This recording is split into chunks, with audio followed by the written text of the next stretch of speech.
di mana melihat kejahatan yang marak terjadi di masa ataupun sebelum atau bahkan saat pandemi ya, yang sering dialami oleh teman-teman pekerja migran Indonesia. Salah satunya adalah penipuan melalui media sosial dengan modus love scam. Ya, kebanyakan ini love scam, di mana menurut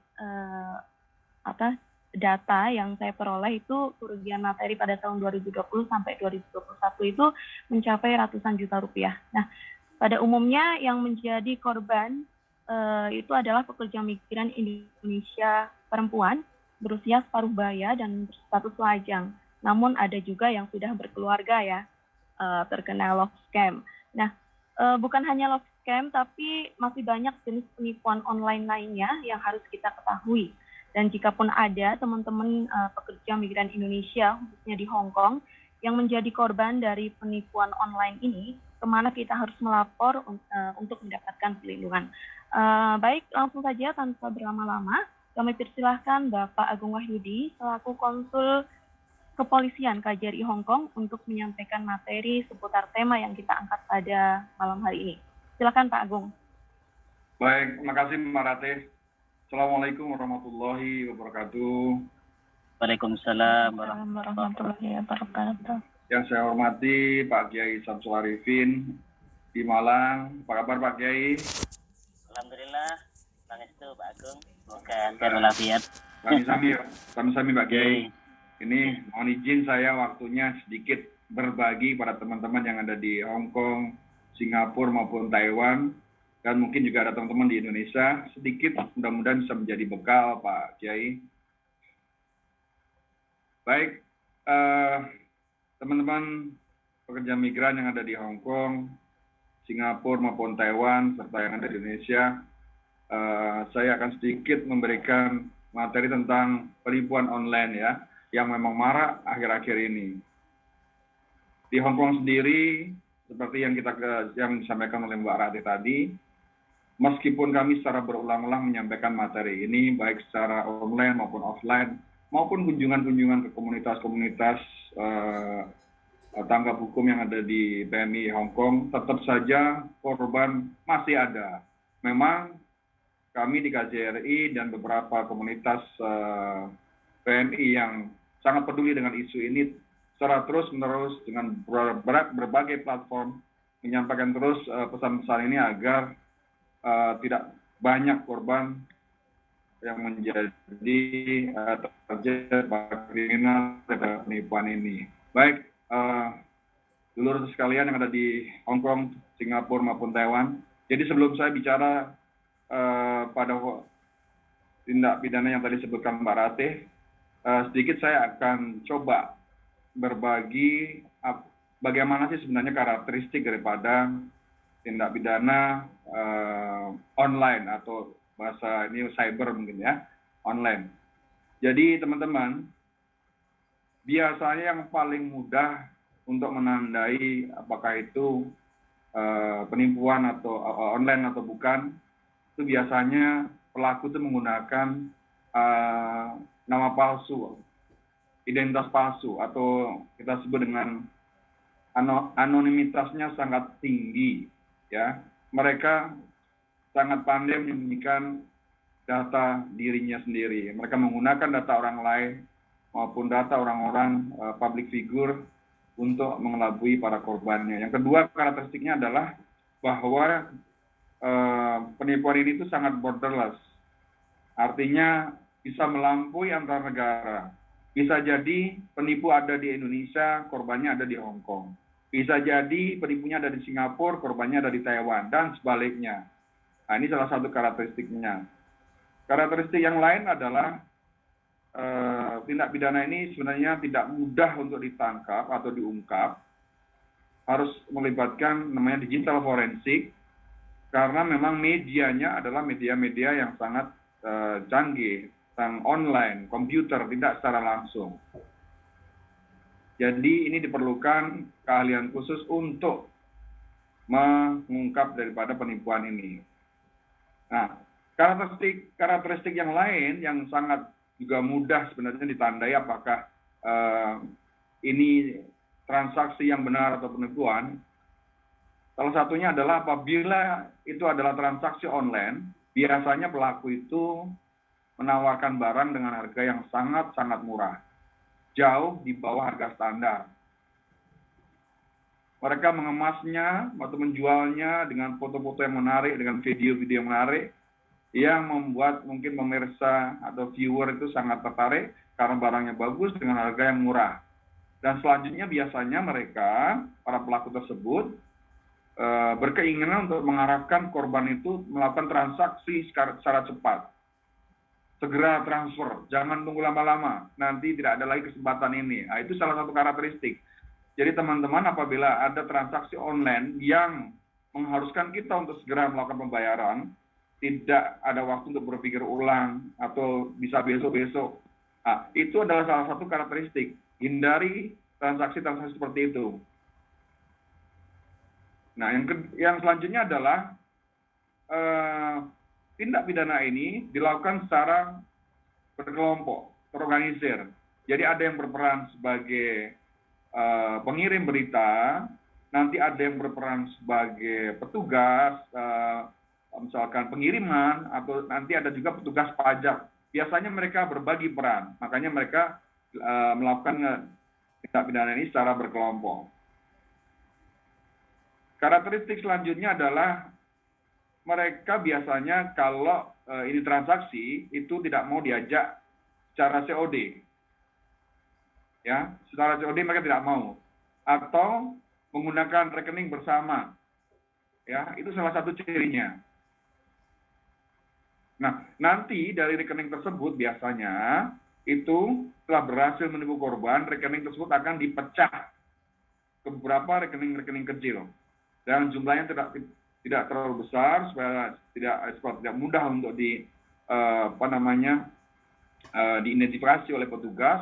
Mereka segera memecah ke rekening-rekening yang kecil dan selanjutnya segera menutup apabila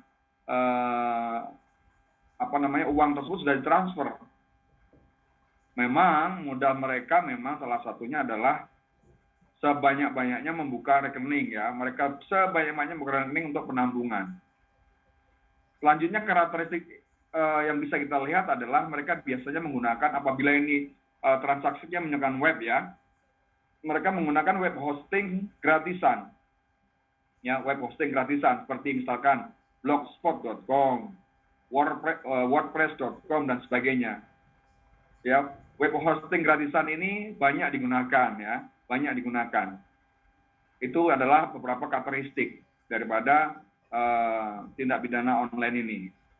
Tentunya teman-teman juga sudah paham bahwa tindak pidana online ini pemidanaannya ya sebenarnya cukup serius. Ancaman pidananya paling lama adalah 6 tahun. Atau kalau denda 1 miliar maksimum, ya, 1 miliar. Itu sebagaimana yang dimaklumatkan Undang-Undang ITE pasal 45 ayat 2. Ya, teman-teman nanti bisa cek sendiri. Sebenarnya cukup tinggi, tapi masih banyak juga pelakunya yang tidak kapok. Ya, memang karena ini adalah tindak pidana yang sangat mudah, bisa dikerjakan dimanapun tanpa menggunakan peralatan yang sangat banyak. Dengan satu laptop ataupun dengan satu gadget bisa melakukan tindak pidana ini. Nah, teman-teman, dari tindak pidana online ini atau cyber fraud ini sebenarnya ada banyak macamnya, ya. Sebelum saya nanti masuk ke tindak pidana khusus yang banyak terjadi, saya akan coba sedikit, ya, jenis-jenis daripada penipuan online ini.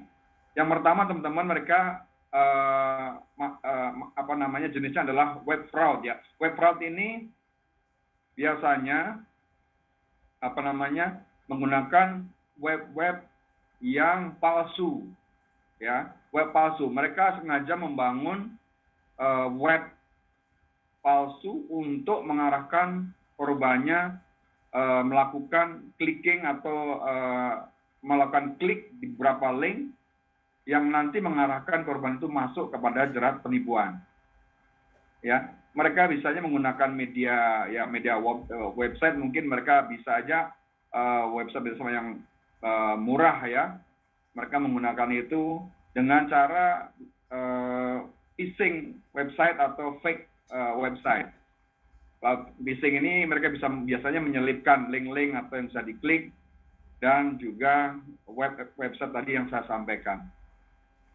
Kalau kita mau memberikan contoh, mungkin teman-teman bisa sering melihat di beberapa website ya, itu ada banyak sekali misalkan ultah Pertamina atau hadiah web BCA. Nah, teman-teman biasanya tanpa melihat dulu ini webnya palsu atau tidak, begitu melihat ini langsung klik. Ya, teman-teman harus melakukan double check. Begitu misalkan dapat link dari web BCA atau Pertamina, teman-teman tidak boleh langsung percaya mengklik. Teman-teman harus melihat web yang sebenarnya, yang asli. Nah, setelah nanti teman-teman punya pembanding, baru teman-teman melakukan double check kepada perusahaan yang memang menawarkan daripada hadiah atau penjualan dan sebagainya. Jadi jangan langsung diklik, ya. Nah, yang selanjutnya adalah email fraud. Teman-teman mungkin juga sering mendapatkan email ya. Email ini sebenarnya emailnya asal kirim saja, ya. Seperti boosting email ya. Mereka mengirimkan ke semua email yang mereka bisa dapat dari Facebook atau sosial media yang lain.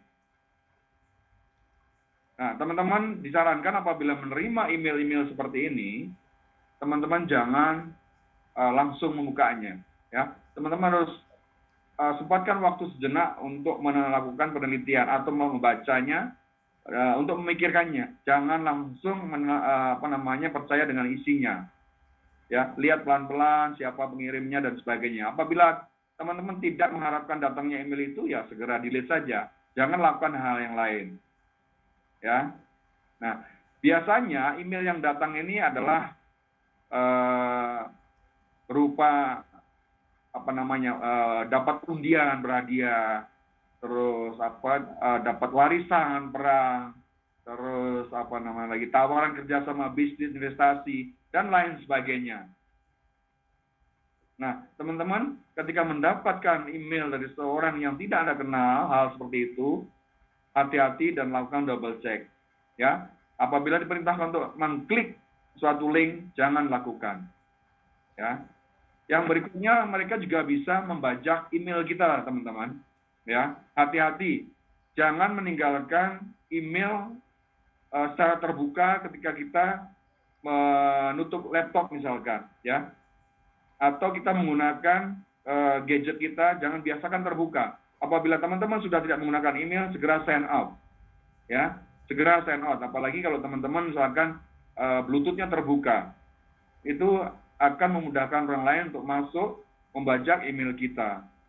Jadi teman-teman apabila masuk ke send in email, begitu selesai membaca isinya, disarankan untuk sign out. Ini untuk menghindari pembajakan email. Yang selanjutnya mereka juga para kriminal ini biasanya membuat email palsu yang sangat mirip. Ya, misalkan begini, saya sedang mengharapkan email dari Kiai Samsul Arifin. Misalkan Kiai alamatnya email adalah samsularifin.gmail.com, misalnya begitu. Nah, karena saya sedang mengharapkan sesuatu, tiba-tiba ada yang masuk, misalkan samsul.arifin@gmail.com. Nah, sepintas ini mirip, tetapi teman-teman harus benar-benar mengeceknya. Meskipun ini mirip, tapi karena tadi ada dotnya, berarti ini bukan emailnya, ya, email aslinya daripada Kiai Samsul Arifin. Nah, teman-teman juga harus lakukan seperti itu. Biasanya memang para pelaku ini, mereka sebelum membajak email itu, mereka menunggu transaksi, apakah ada transaksi ini. Begitu ada transaksi, mereka masuk.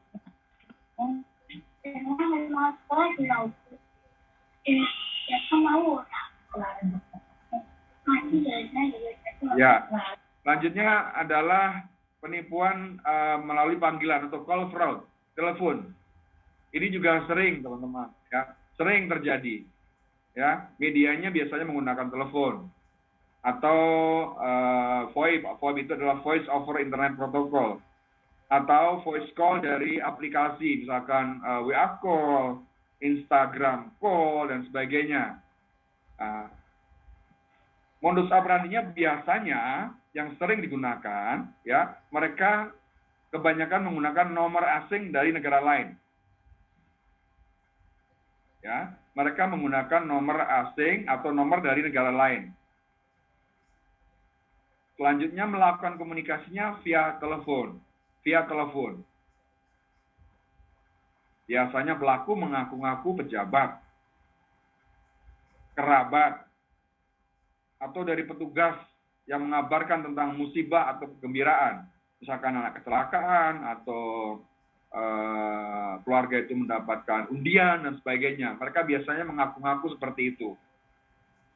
Nah, teman-teman apabila mendapatkan call fraud atau penipuan telepon palsu ini, teman-teman tidak boleh langsung percaya ya. Sekali lagi tadi yang saya sampaikan, jangan lakukan keputusan, jangan mengambil keputusan secara cepat. Jadi apabila mendapat telepon, gunakan waktu untuk berpikir, apa iya, logis tidak. Ya, jangan langsung percaya. Biasanya kita ini manusia, ketika mendapatkan berita-berita yang senang, kita hilang logisnya. Atau ketika mendapatkan berita-berita yang sedih, kita juga hilang logisnya. Kita mudah untuk mengikuti irama yang dimainkan oleh para pelaku tersebut. Ya.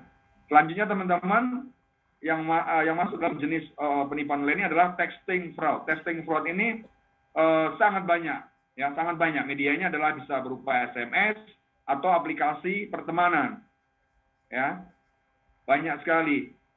Ada WA message, ada Messenger, ada Telegram dan sebagainya. Nah, texting fraud ini teman-teman ini disebarkannya dengan sangat mudah, ya. Mereka bisa melakukan namanya boosting, penyebaran berita-berita ini kepada siapa aja, nomor acak. Jadi nomor acak. Kalau ditanya, kok dia tahu nomor saya? Tidak tahu teman-teman. Mereka tidak tahu. Mereka hanya melakukan acak saja. Ya, mereka melakukan acak saja dan korban potensial adalah orang-orang yang mempunyai nomor tersebut dan berkeinginan atau mempunyai perasaan pengen tahu.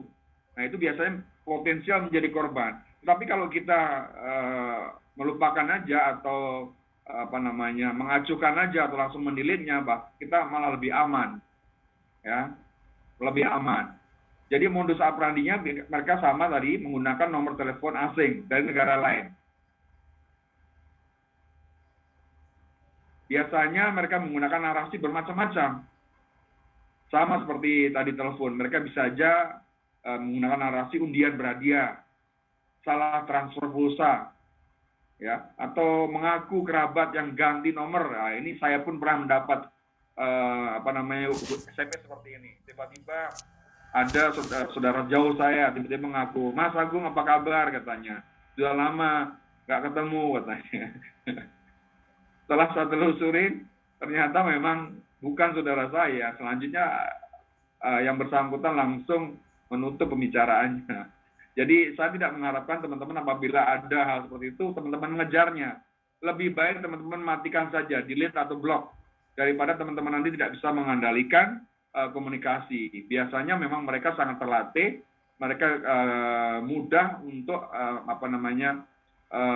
mengarahkan kita kepada permainan mereka. Inilah makanya sering sekali teman-teman itu setelah menjadi korban, saya tanya, kok Mbak bisa lakukan, kok Mbak bisa transfer sebanyak itu? Jawabnya pasti, saya seperti dihipnotis Pak. Padahal tidak, padahal bukan. Teman-teman itu adalah hilang logisnya saja, ya. Pikiran logisnya hilang atau tidak ada waktu untuk berpikir. Makanya teman-teman selalu bilang, saya seperti dihipnotis. Tidak teman-teman ya, tidak. Itu hanya adalah logisnya aja. Jadi teman-teman harus bermain logika. Nah, saya selanjutnya adalah menginjak kepada ini teman-teman, tawaran atau mengajak kencan secara online. Ini banyak sekali korbannya.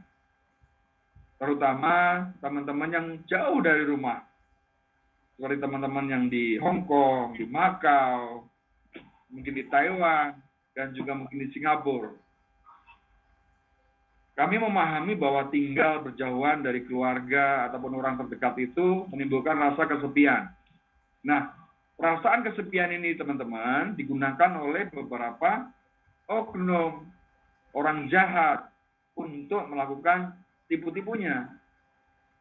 Biasanya dimulai dari perkenalan online di Facebook atau Line atau Instagram, nyapa-nyapa di Instagram dan sebagainya. Apabila itu dibalas, masuklah narasi-narasi berikutnya. Ingin berkenalan lebih dalam, ingin menjalin pertemanan. Nah, di sisi lain, calon korban ini biasanya kalau ada yang ngechat, yang mempunyai profil, misalkan tampilan fisiknya bagus, kelihatan menggunakan seragam, terus isi daripada sosmednya itu bagus. Nah, teman-teman yang tadi saya sebutkan yang berada di Hong Kong, Taiwan, Singapura, Macau, teman-teman biasanya terkesima, ya, karena kesepian akhirnya terkesima dan mencoba untuk berkomunikasi, ya, Memang para penipu ini biasanya tidak langsung melakukan tipu-tipunya, ya, artinya langsung minta uang dan sebagainya, tidak. Biasanya mereka harus bisa merebut hati daripada calon korbannya. Mereka akan melakukan rayuan-rayuan maut, mereka akan memberikan pujian-pujian, mereka akan membuat kata-kata manis. Nah, itu biasanya teman-teman yang sedang tidak dalam mental yang stabil itu bisa masuk, teman-teman. Ya, nah, ketika teman-teman sudah mulai masuk, berikutnya si pelaku akan dengan mudah melancarkan tipu dayanya. Mereka mungkin akan melakukan kata-kata seperti ini misalkan, sayang atau darling atau my dear katanya. I want to send you atau I want to give you a gift, ya, saya akan memberikan kamu hadiah, saya ingin kirim kamu sesuatu sebagai bukti bahwa kita teman dekat. Nah, kita atau calon korban yang tadi sudah masuk dalam hatinya sudah keambil tadi, mau tidak mau pasti tidak bisa berkata tidak. Pasti yes saja. Yes di antara bahwa dia memang sudah masuk ke dalam perangkatnya, atau yes karena tidak tahu alasannya untuk menolak. Ya. Nah, ketika dia sudah membuat narasi seperti itu, teman-teman selanjutnya adalah permainan narasi berikutnya. Nah, 2 atau 3 hari atau bahkan seminggu, biasanya mereka pelaku ini mengirimkan pesan selanjutnya. Misalkan, darling atau my dear, kiriman kamu sudah tiba, saya cek sudah tiba di Hong Kong.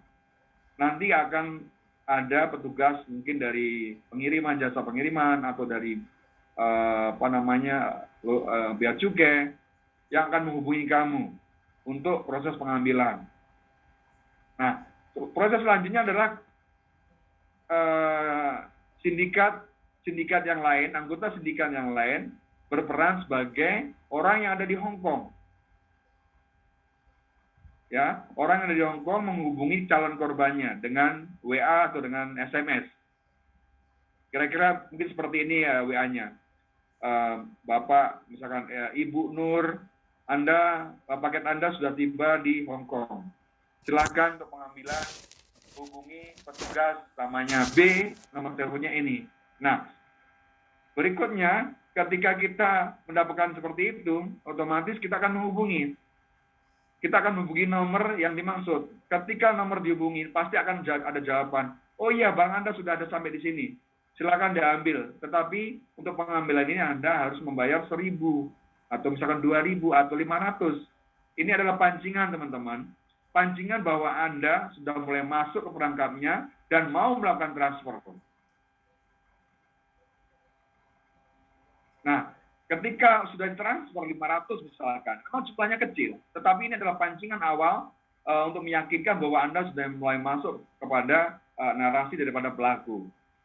Nah, nanti step berikutnya adalah ketika dia bilang, so saya sudah transfer, step berikutnya adalah Anda akan dikirim ke alamat Anda. Nah, begitu 1-2 hari tidak dikirim, ada lagi WA. Oh, Anda ternyata beritahuan atau barang A, B, C, D. Nah, ketika di total ternyata jumlahnya misalkan ada 60 juta atau 70 juta dan Anda harus membayar tax, pajak. Ketika kita sudah mendengar 70 juta, 60 juta, kita sudah senang, Pak Kiai. Kita sudah happy. Makanya kita tidak logis lagi. Nah, selanjutnya pelaku besar nilainya, Anda harus membayar tax. Taxnya hanya misalkan 2.000. Karena nilainya adalah 60.000 Hong Dollar misalkan. Anda hanya bayar 2.000. Silakan transfer, apabila sudah transfer hubungi kami kembali, kami akan segera siapkan pengiriman. Nah, setelah transfer 2.000, barang tersebut pasti tidak akan datang, Pak Kiai. Ya, barang tersebut tidak akan datang, karena ini hanya adalah permainan narasi. Lalu apa yang dikatakan oleh pelaku lagi? Teman-teman pelaku dengan bahasa yang mereka pelajari berkali-kali karena mereka ini sindikat, mereka akan mengatakan bahwa oh ternyata barang Anda ini masuk dalam list list yang harus mendapatkan sertifikat. Sertifikat ini Anda harus ambil. Anda harus ambil atau Anda bisa mewakilkan kepada agensi yang bisa ngurus sertifikat. Silakan hubungi agensi A atau C gitu. Nanti kasih nomor lagi teman-teman. Nah, agensi C ini adalah bagian daripada sertifikat. Ketika dihubungi dia bilang, oh iya, kami bisa mengurus barang Anda. Namun ada biaya yang harus dikeluarkan. Karena ini barangnya nilainya cukup besar, Anda harus bayar lagi 2.000. Transfer lagi 2.000. Dan begitu terus teman-teman, ya, begitu terus. Sampai terakhir teman-teman, nanti ketika teman-teman sudah mengirim hampir 50.000, teman-teman baru sadar, oh ternyata banyak sekali yang saya kirimkan. Teman-teman akhirnya punya keinginan untuk membatalkan transaksi. Ketika teman-teman bilang, udahlah terlalu banyak uang yang saya keluarkan, saya nggak jadi aja, saya nggak mau, saya tolak kiriman tersebut, tolong kembalikan uang saya. Nah, teman-teman ketika teman-teman bilang seperti itu, tidak mungkin uang Anda akan kembali. Bahkan selanjutnya, sindikat tersebut akan mengatakan seperti ini. Anda sudah bermain-main dengan pemerintah. Kami dari custom tidak bisa melakukan pembatalan secara sepihak. Anda harus menembusnya. Kalau tidak, Anda akan kami tangkap. Ketika teman-teman tidak mempunyai background atau bekal yang cukup, pengetahuan yang cukup tentang ini, teman-teman akan takut. Sangat takut. Bagaimana caranya supaya kita nggak ditangkap? Padahal itu adalah permainan narasi, teman-teman. Itu permainan narasi daripada pelaku. Ya, narasi-narasi ini sudah diuji, teman-teman. Diuji dengan berbagai korban. Makanya yang digunakan selalu sama seperti itu. Makanya tadi saya sampaikan, teman-teman, apabila teman-teman mendapatkan message, mendapatkan WA teks, mendapatkan telepon, mendapatkan messenger via Facebook, ya, jangan langsung diiyakan, jangan langsung percaya, ya. Teman-teman harus lakukan pencegahan. Terus bagaimana caranya mencegah itu? Bagaimana caranya supaya kita tidak masuk ke dalam perangkap tersebut? Ya, tentunya teman-teman kalau tadi sudah saya sampaikan karakteristiknya, ya, upaya-upaya pencegahannya pertama, ya, jangan mudah tergoda penawaran barang murah, mencari uang murah, ini juga banyak, ya, pesugihan atau uang, penggandaan uang, jangan pernah percaya, ya. Kalau ingin dapat uang banyak, tanya Pak Kiai bagaimana caranya, bagaimana doanya, ya. Tidak bisa melalui online, ya. Jangan gampang percaya dengan orang-orang, pihak-pihak yang punya misalkan wajah ganteng, baju seragam, follower yang banyak, ya. Teman-teman harus tetap alert, ya, harus tetap waspada. Yang kedua, teman-teman, upaya pencegahan bisa dilakukan dengan berbelanjalah di e-commerce yang terpercaya, ya. Terpercaya itu banyak sekali, teman-teman bisa browsing nantinya, ya. Jangan di e-commerce yang abal-abal atau yang hanya menggunakan sosial media gratisan. Ya, biasanya e-commerce yang terpercaya itu mereka punya aplikasi tersendiri. Mereka punya modal untuk itu. Selanjutnya, upaya pencegahannya, hati-hati mengklik tautan yang dikirimkan ke kita. Ya, hati-hati, jangan mudah klik. Karena sekali klik, mereka akan mudah masuk ke akses ke gadget kita. Ya. Selanjutnya teman-teman jangan juga mudah memberikan data pribadi kepada orang lain secara sembarangan. Ya, hati-hati.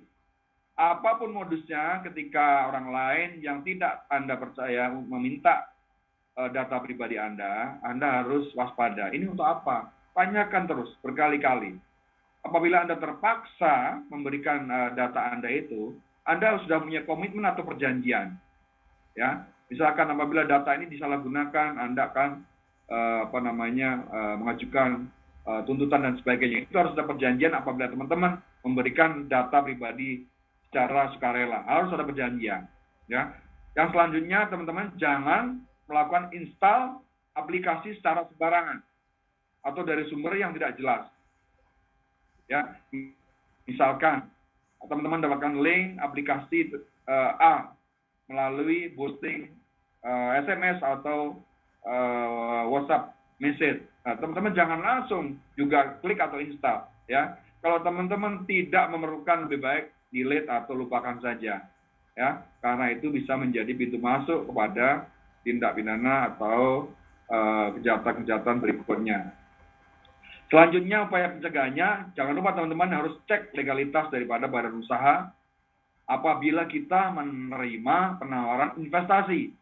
Kemarin banyak yang nanya saya, Pak, saya ingin berinvestasi, bagaimana caranya? Nah, salah satu caranya teman-teman, ketika teman-teman ingin melakukan investasi ke suatu badan usaha, cek dulu legalitasnya. Ya, cek legalitasnya. Teman-teman bisa cek ke websitenya OJK. Ya, di websitenya OJK itu ada beberapa jenis badan usaha yang sudah ilegal, ya, yang ilegal, yang mempunyai izin. Apabila tidak ada dalam list tersebut berarti itu ilegal. Teman-teman jangan masuk, ya, karena bahaya. Ya. Yang perlu selanjutnya bagaimana kalau teman-teman sudah menjadi korban? Ya, apa yang harus dilakukan? Biasanya memang korban daripada penipuan ini mengalami komplikasi perasaan. Ada yang malu, akhirnya diam saja, tapi ada yang tertekan karena ingin mengungkapkan masalahnya, tapi dia nggak berani. Jadi teman-teman, kami secara terus-menerus di Kaji Rongko mengungkapkan, jangan diam. Beranilah berkata, beranilah bicara. Ya, laporkan apabila ada kejadian yang menimpa Anda. Karena laporan Anda tersebut akan menjadi berkah bagi orang lain supaya tidak menjadi korban seperti Anda. Ya, apabila teman-teman memang betul-betul sudah menjadi korban, yang pertama teman-teman yang harus lakukan, dimanapun Anda, ya, buat surat aduan. Ya, apabila teman-teman tidak berada di dekat Polres atau Polda, buat saja surat aduan. Surat aduan secara pos atau surat aduan secara elektronik. Apabila teman-teman jauh dari kantor polisi, bisa dibuat surat aduan. Ya, apa isi surat aduannya? Teman-teman bisa tulis kronologis daripada kejadiannya. Kejadiannya seperti apa?